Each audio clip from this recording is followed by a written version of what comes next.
Hey, what's up, guys? Just want to talk about pad holding for the beginners. Obviously, not talking to any coaches, trainers out there. We all know what we're doing. Well, you guys all know what you're doing.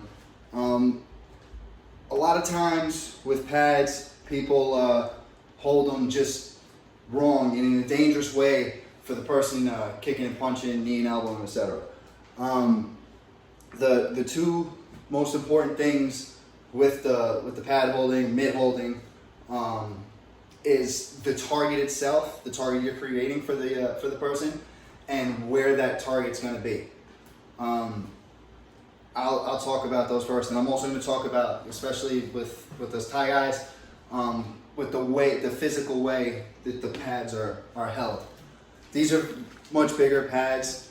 I personally like the little bit smaller ones. You actually tend to hurt a little more when you kick them, which I think is good. It's, obviously conditioning the shins. When I'm talking about giving a good target, let's say, for example, start base with the kick. If I'm your opponent, I'm not standing like this, right? I'm not going to be like this. I'm not going to be like this, right? I'm not going to be bent over, so I'm not going to be holding the pads like this, which makes a person do this when they kick. You end up having to kick straight up. If I'm at you, I'm in a stance, I want the target to come to as if you were really trying to kick me. So I'm going to hold the pads in a location for that kick to come. Same thing on this side. Here, hold the pads, I may get a little bit more turned, but you just end up having to do that. And that's the other thing, with you have the little bit smaller pad, not the really big ones, it's easier to just right from here, just go there. You may have a body pad on, so you don't have to worry so much about getting into this spot. You'd end up just kind of bringing your pads over the body pad, and then kick into that, which is going to lead into what I'm talking about with the actual physical way you hold the pad. Same thing with a punch or an elbow or anything, or a knee even.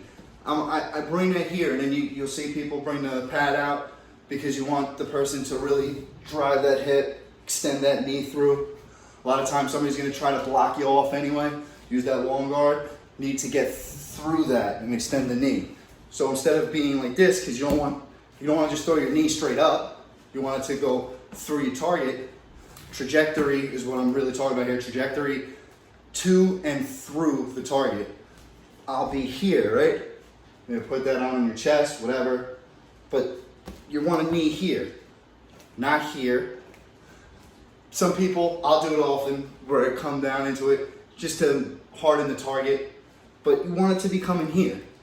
So when you're holding the pad for somebody, you kind of want to be here. I'm not saying hold it like this. For a teep, you do that. You do that for a teep, or you hold both for a teep, whatever. A lot of people do that for the knee. When you get to a more experienced level of holding the pads, this is when you double up, you're almost more protecting yourself, and then the person striking will try to get into that between, hit that top pad and get in between the two pads. Once you get good, you just kind of right there, you know what I mean?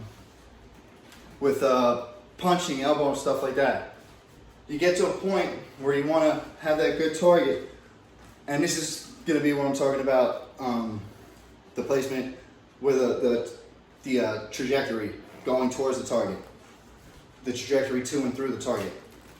If you're throwing a punch, you need to be able to extend your punch out, right? So I don't want to come and crowd your punch. I also don't want you to overextend, hurt your elbow, hurt your shoulder, completely miss. I don't want to be all the way back here for something. If I'm having you throw a cross, let's say I have you throw a combo, 1, 2, 3, jab, cross, hook, right? I'm going to come 1, 2, 3, and I'm meeting you. I'm meeting you where the target would be. I'm meeting you so that you have something solid to hit, so that I don't get hurt, and so that you don't overextend from me being too far and me like, oh, you don't want to be weak with it. So I'll be here, which is as close to my face as I can get. Meet, right? Same thing with an uppercut. If I'm throwing an uppercut, right, the trajectory is to the target. So I try to come and meet it where the target would be. If I'm throwing that to the body, I'll come down with it if I'm having him, do a digging or uppercutting punch, almost like the knee. If you got him throwing those hooks into the body, you can come right here, come right here. People will do this. That's fine too, especially when you're newer, but that still kind of messes with the where the target would really be. You want it to go to where if they had an opponent in front of them, you want them to be striking the opponent, not the air. Same thing with the elbows. You want to make sure they're coming to the pad. Now, when they talk with the elbow, a lot of times you'll hear if you just get that good nick on the pad, it's a good, nice cutting elbow. Fine, yeah, of course. But a lot of times people don't cover the distance to the pad. Let them miss at that point. They're probably not going to hurt themselves missing an elbow.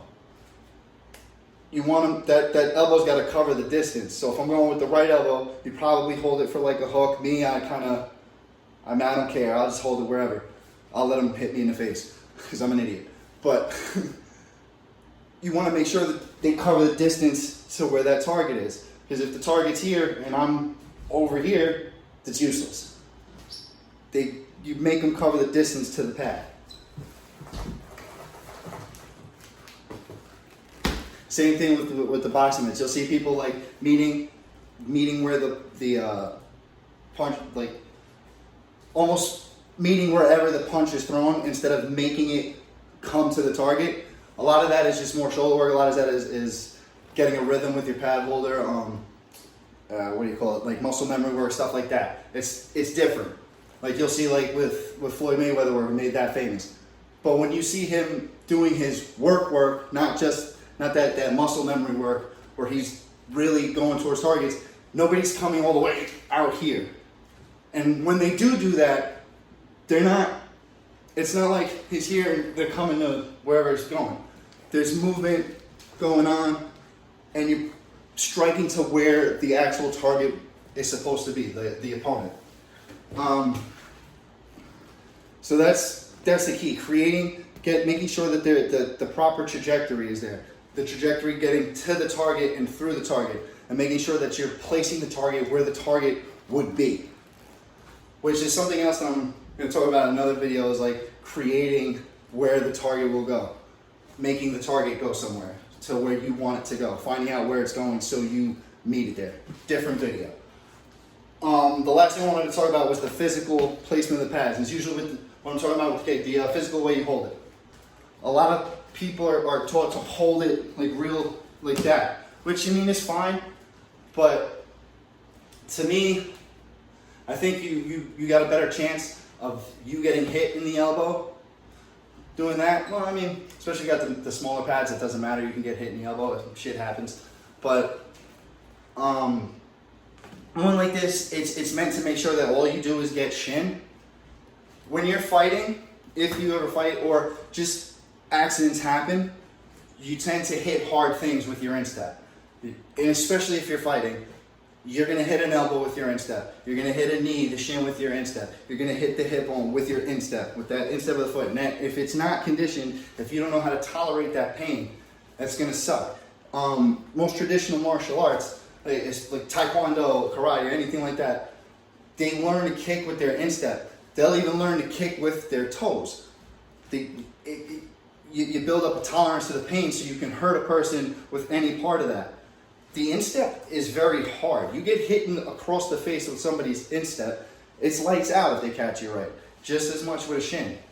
So if you ever notice pad holders, that like experienced pad holders, and you see them in Thailand holding, they're not coming like this.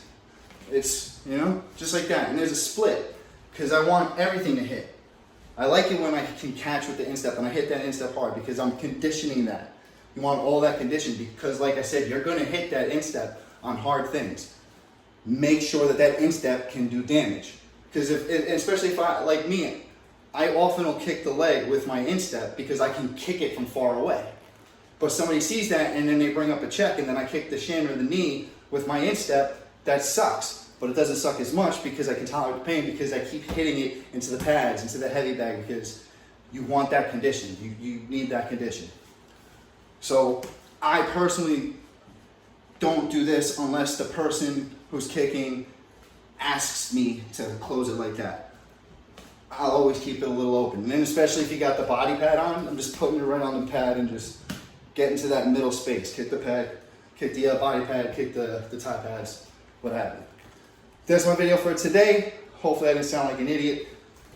As always, train at Impact Martial Arts and Conditioning in Wall, New Jersey if you're in that area, or wherever works for you. Get yourself some New Jersey nutrition and support local NJ schools through NJ MMA.